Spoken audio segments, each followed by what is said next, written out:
Nous lisons Jude. Nous commençons au verset 3. Bien-aimés, comme je désirais vivement vous écrire au sujet de notre salut commun, je me suis senti obligé de le faire afin de vous exhorter à combattre pour la foi qui a été transmise au sein d'une fois pour toutes. Une fois pour toutes, la foi a été transmise au sein. Alors, et le combat, par propose Dieu, c'est que la foi, selon Dieu, doit être la même pensée, la même conduite. Si quelqu'un dit qu'il est un enfant de Dieu, la foi, ça doit être la même pensée. La foi, ce sont des mêmes réactions. La foi, c'est la même conduite. La foi, c'est la même direction. La foi, c'est le même regard. La foi, c'est la même pensée. Afin que personne ne pense autrement sur ce que Dieu a dit, ou encore dans la maison de Dieu, ou encore contre son prochain, le prochain, y compris ceux du monde. Parce que le Seigneur dit qu'on ne soit un scandale ni au monde, ni aux religieux, ni aux enfants de Dieu. Et s'il arrive qu'on est un scandale, qu'on devient un sujet de scandale, pour le croyant, ou pour le religieux, ou pour le païen, c'est que ce n'est plus la foi. Ce n'est plus la foi. Amen. Ce n'est plus la foi.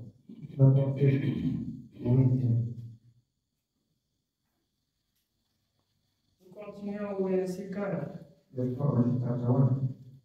Car il s'est glissé parmi vous certains hommes dont la condamnation est écrite depuis longtemps, des impies qui changent la grâce de notre Dieu en dissolution et qui renient notre seul Maître et Seigneur Jésus-Christ. On peut être dans la maison de Dieu et on renie Dieu. Comment être dans la maison de Dieu et renier Dieu? C'est être comme les pharisiens. On dit seulement, mais on ne fait pas. Ils se sont glissés. C'est pourquoi, quand vous lisez Colossiens, l'apôtre Paul parle des faux circoncis. Je voudrais que chaque enfant de Dieu,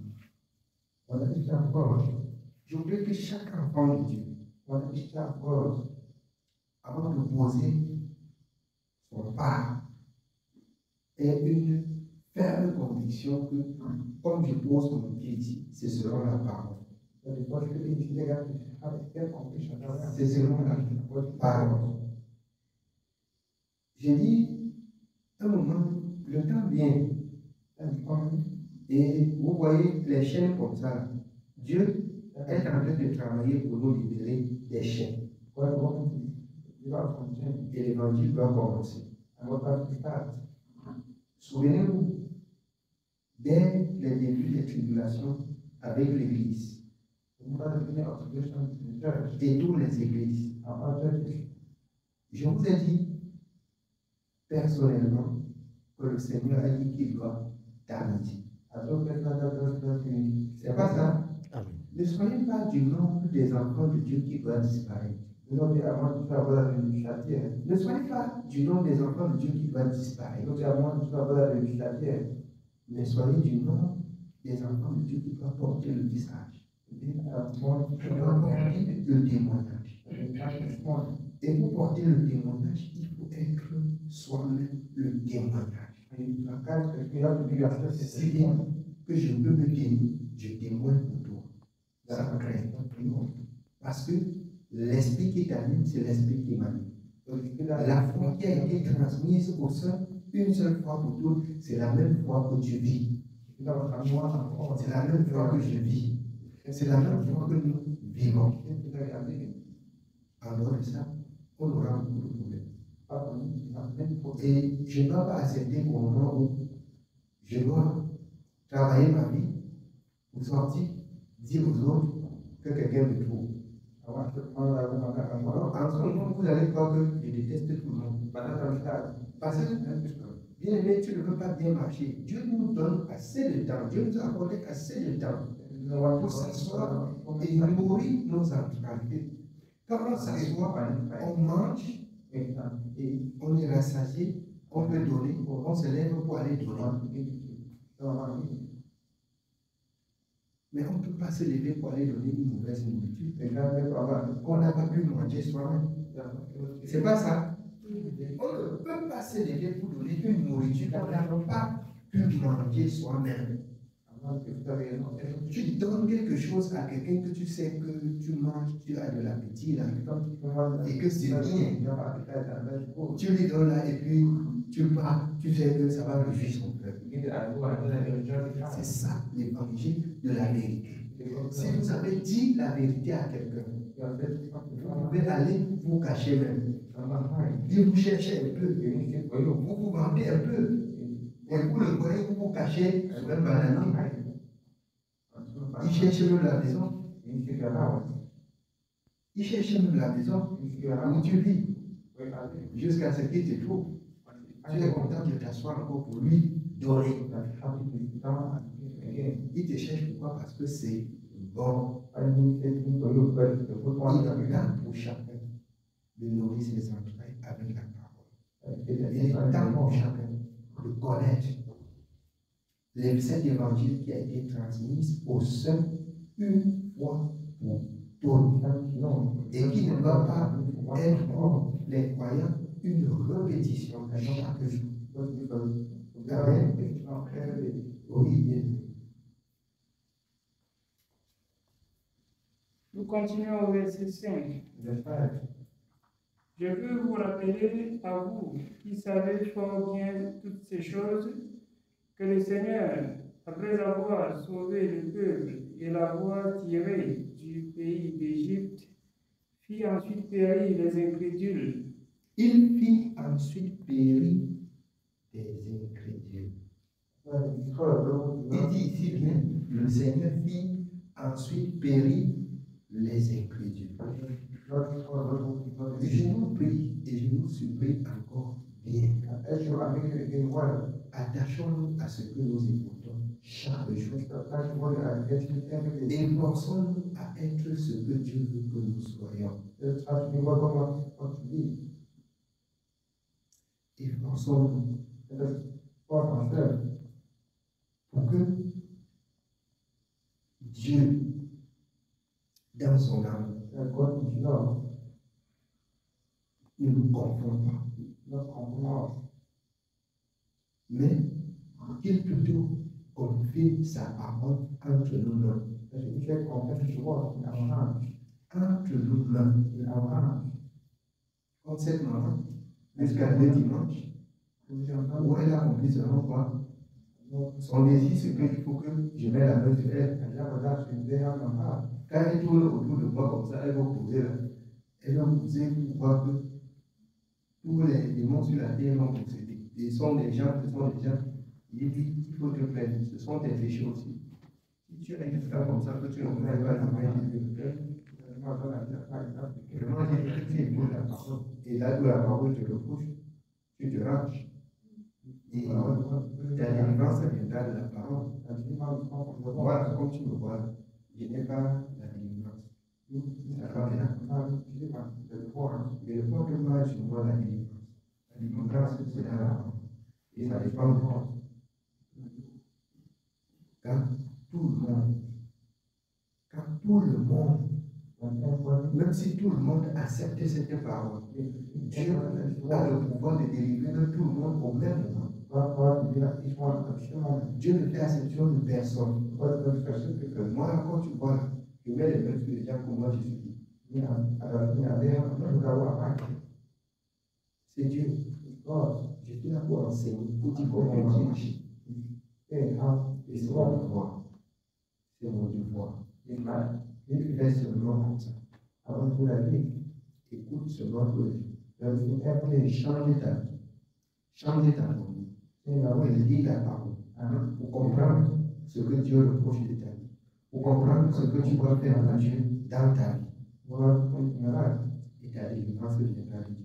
Si tu as incliné ton cœur vers le côté de la vie qui est selon sa parole. Il ne rejette personne qui vient à la vie. Il dit dans sa parole, donnez pour les morts, et vous serez sauvés. Tout le monde entre dans l'église ici qu'on va voir, c'est volonté.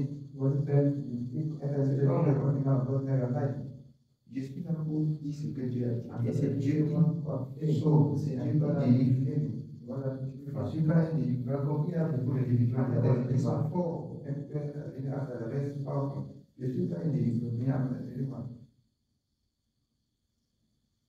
Je porte le message de Christ. Et quand le message de Christ est semé dans un cœur, quand un cœur a reçu le message de Christ, alors les épines, tous les mots dans ce cœur tombent. Parce qu'il y a un monde commun entre la lumière et les ténèbres. La lumière, c'est quoi? La lumière, c'est cette parole de Christ.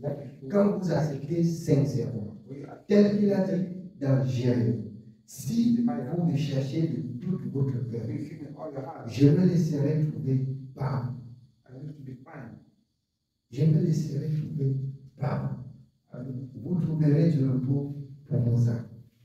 Est-ce qu'il est dit qu'un homme donne Dieu? Non. Aucun homme ne peut donner du repos à l'homme.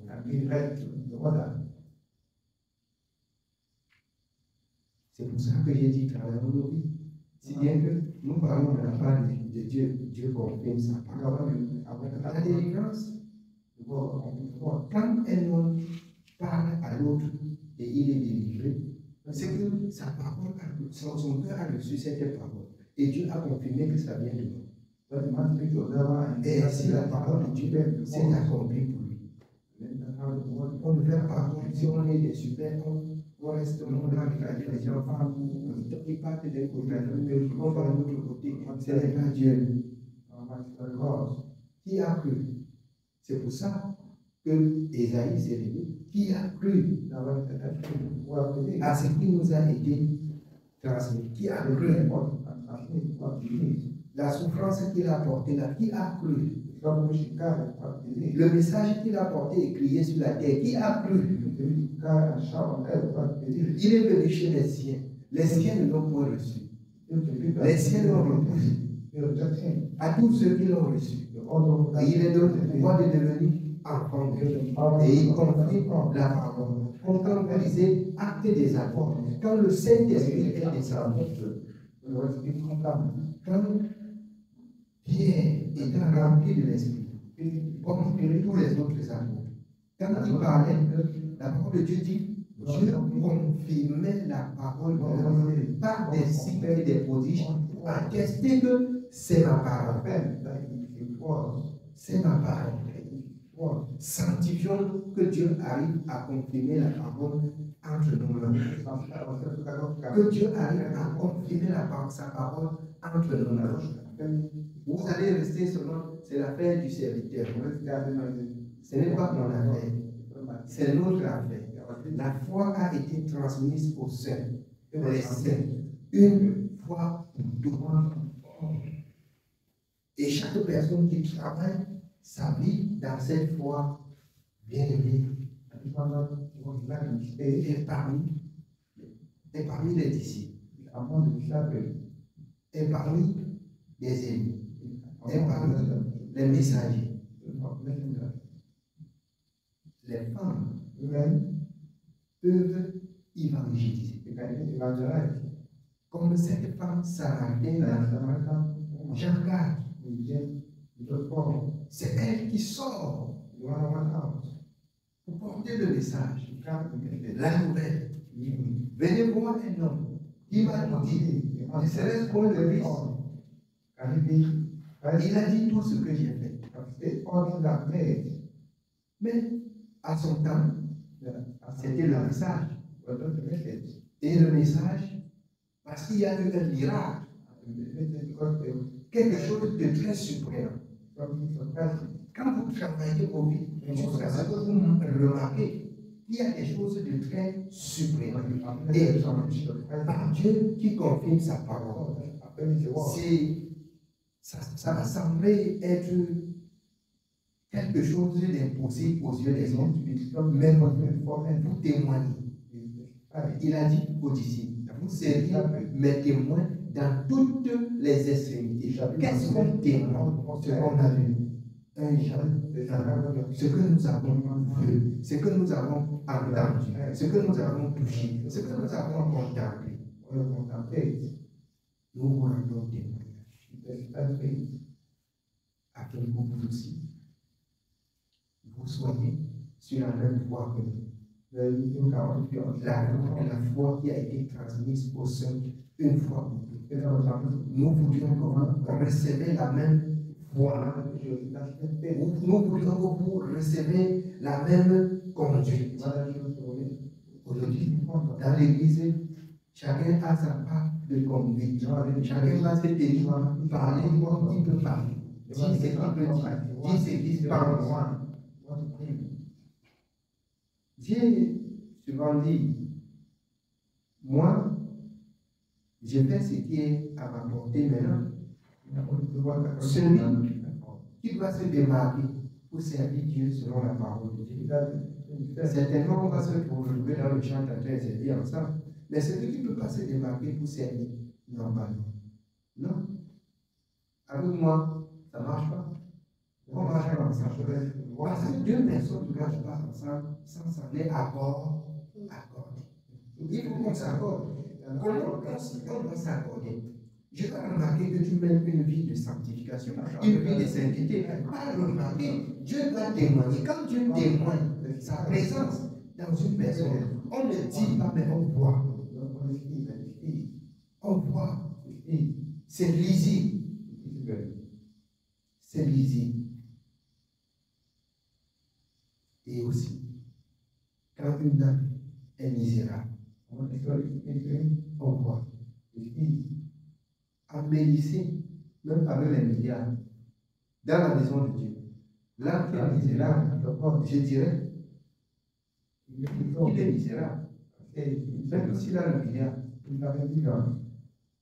même s'il a le milliard, je dirais qu'il est misérable. Parce que rien, il n'y a rien sur cette terre qui se mélange avec la foi. La foi, selon Hébreux 11, c'est tout simplement ce qui est venu de Dieu. Rien de ce monde. Que tu peux prendre ton argent, tu mélanges avec la foi. Ça marche pas vraiment. Que tu as l'argent parce que tu as beaucoup la foi, c'est faux. C'est faux. C'est faux. Tu peux avoir beaucoup de paix parce que tu as aussi la foi. Avec la foi, tu dois avoir beaucoup de paix. Tu dois avoir beaucoup de paix. Amen. Oui, bien.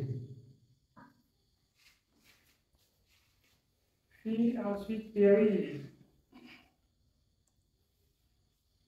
Puis ensuite périt les incrédules qu'il a réservés pour le jugement du grand jour, enchaînés éternellement par les ténèbres, les anges qui n'ont pas gardé leurs iniquités, mais qui ont abandonné leur propre demeure, que Sodome et Gomorrhe et les villes voisines, qui se livraient comme eux à l'impudicité et à des vices contre nature, sont donnés en exemple, subitant la peine d'un feu éternel. Malgré cela, ces hommes aussi, entraînés par leur rêverie, souillent pareillement leur chair, méprise l'autorité et ingérer les gloires.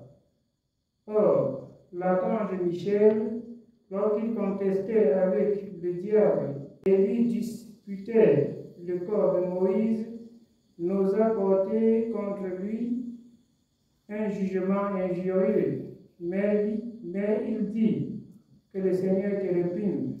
Écoutez bien, méprise l'autorité. Attends, je voudrais que les enfants de Dieu comprennent très bien. L'autorité dont Dieu fait mention, ça part d'abord de sa maison. L'autorité part de la maison de Dieu. Quand les gens peuvent te chiffonner et ils disent, viens t'asseoir, tu enseignes. Mais c'est la folie. C'est la folie. On te chiffonne, on dit viens, on va t'amener là-bas. Si elle a demandé pardon, tu demandes pardon. Attends, qui enseigne l'autre? Tous nous avons le Saint-Esprit, que le Saint-Esprit nous conduise et que Dieu atteste qui est avec Dieu. Si tu sens que tu n'es pas avec Dieu, humilie-toi. C'est pas ce que la parole de Dieu dit. Humiliez-vous devant votre Créateur et il vous relèvera.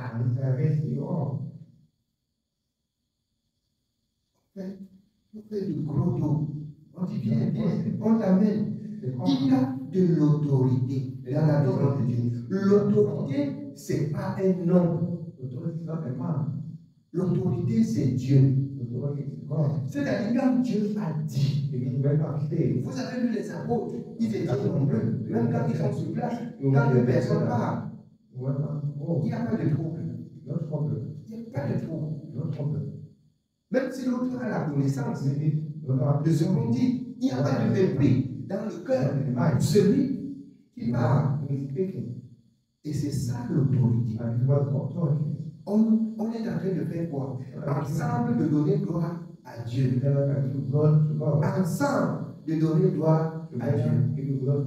On va entendre de l'autorité, on va voir que je vais demander, on va mettre à genoux devant moi pour chercher là. Pourquoi je fais quoi? Je suis Dieu, je ne suis pas Dieu. Mais on respecte ce que Dieu a dit. Jacques, l'apôtre, dit, si quelqu'un manque de connaissance, qu'il la demande, et qu'il la demande avec foi, avec foi, et ça m'a donné de comprendre, de tirer beaucoup de leçons. Quand j'arrive, on me dit, parle encore un peu du baptême au nom de Jésus. Là, on allume les téléphones. Je suis là, les téléphones sont allumés au moins 10. Parle encore un peu du foi, du baptême au nom de Jésus. Là. On allume les téléphones, on est là. On est en formation. J'ai refusé mon truc pour acquis. Mais la seule chose qu'on va comprendre, c'est le temps de Dieu qui est le temps nécessaire. C'est le temps de Dieu qui est important. Je pourrais en parler encore de l'autorité. L'autorité, c'est d'obéir à l'autorité suprême, qui est Jésus. Avant d'arriver dans le monde, il dit dans le livre de Luc, si quelqu'un aime son père, sa mère, son frère, son enfant, et même sa propre vie, il n'est pas digne. Il n'est pas digne. Et je vais vous dire quelque chose. Même à l'église, il y a le supérieur. Ce n'est pas moi qui ai dit dans le livre des Thessaloniciens, comme on ceux qui travaillent à la prédication.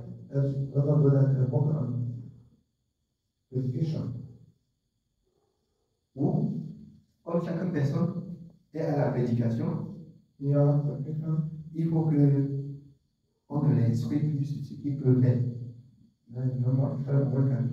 Être humble aussi, c'est de savoir apprendre ce qu'on ne connaît pas. C'est de savoir apprendre ce qu'on ne connaît pas. Et en reconnaissant qu'on ne connaît pas. C'est ça la parole. Et c'est ce qui fait la guerre et détruit le peuple.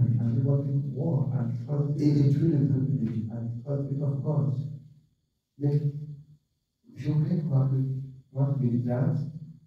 tous les téléphones là, est-ce qu'ils ont regardé tous les téléphones qui enregistraient l'enseignement même sur le baptême au nom de Jésus?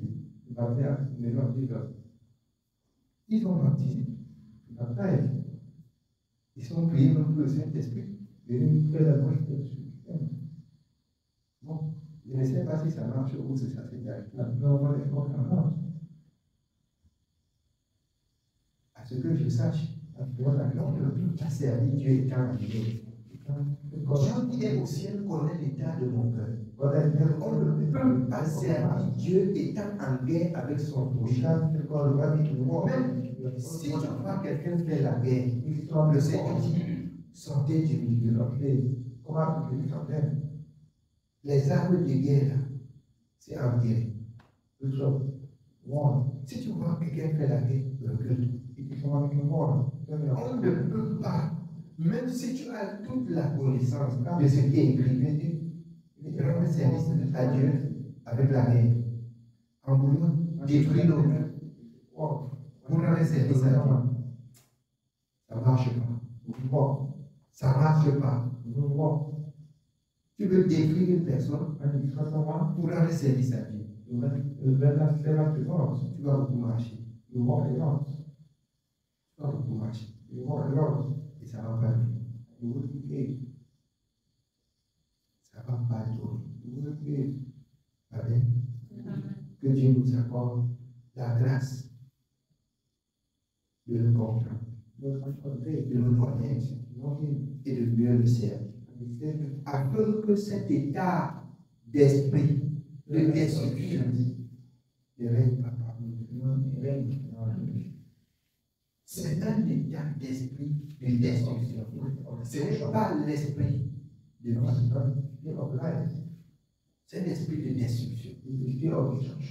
Si tu penses que tu vas détruire l'autre pour mieux faire devant Dieu, ça marche pas. Mais ce que vous devez, quand vous lisez la parole, c'est que vous devez chercher à comprendre. Pourquoi est-ce qu'avec Moïse et les autres, ça n'a pas marché? Parce qu'ils ont cherché d'abord à avoir d'abord de la haine pour Moïse. C'est pas ça. Et alors, Dieu a dit, je vous donne la terre, ça l'est. Je me pose la question jour et nuit. Si c'est moi qui a choisi être un homme de Dieu ou parent de Dieu, ils pourront avoir raison.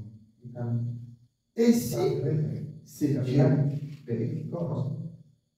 comment quelqu'un peut-il s'attaquer à Dieu? Je me pose beaucoup de questions. Ou encore, si c'est papa là, si comme il dit, qui m'a établi alors qu'il ne devait pas m'établir, c'est l'honorer encore comme serviteur, ou encore c'est le détruire. Je parle ceci, je parle jusqu'à ce jour, parce que ça a créé beaucoup de désordre et ça a mis beaucoup de confusion entre les enfants de Dieu auxquels on fait le gros dos, on croise les pieds, attendant que je vienne demander pardon. C'est celui qui a péché contre Dieu qui demande pardon. Celui qui ne se repose de rien continue à servir son Dieu, comme il est écrit dans 1 Corinthiens 40. Je dis cela parce que ça me fait beaucoup mal, parce qu'il y a des enfants là, ignorants, qu'on les manipule. Et ça cause beaucoup de problèmes. Il y a des enfants qu'on les manipule. On les manipule de passer pour là-bas, de passer, aller comme ça. Comme ce sont des enfants, et obéissant aux parents, ils marchent. Quelle perdition! Quelle perdition!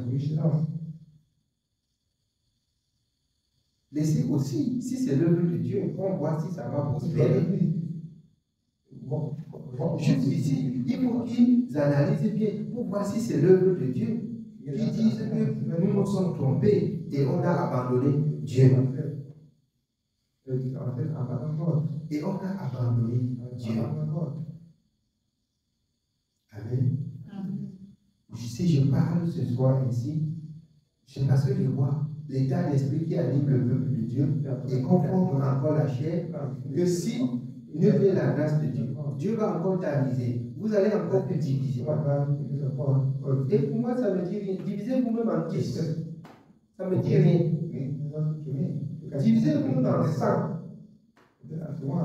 La seule chose que je sais et que je retiens dans mon état d'esprit, c'est que je dois m'attacher à l'éternel. C'est tout. J'ai dit, ça me faisait beaucoup mal. Quand les gens parlaient, je voyais le Père pleurer. Et quand je restais comme ça me faisait beaucoup mal. Je pensais que je pouvais même dire à ceux qui viennent le trouver de ne même plus venir. Et comment tu vas faire connaître celui qui va venir pour rester et celui qui va venir pour partir? J'ai compris que c'est la volonté de Dieu afin que la parole de Dieu s'accomplisse. Dieu a voulu que les gens le cherchent en tâtonnant bien qu'il ne soit loin de personne.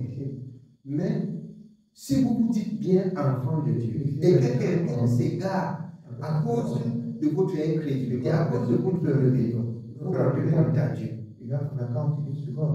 On a fait jusqu'à désigner les fois que je devais mourir et donner les jours. Et ces jours sont passés, je ne suis pas mort. Et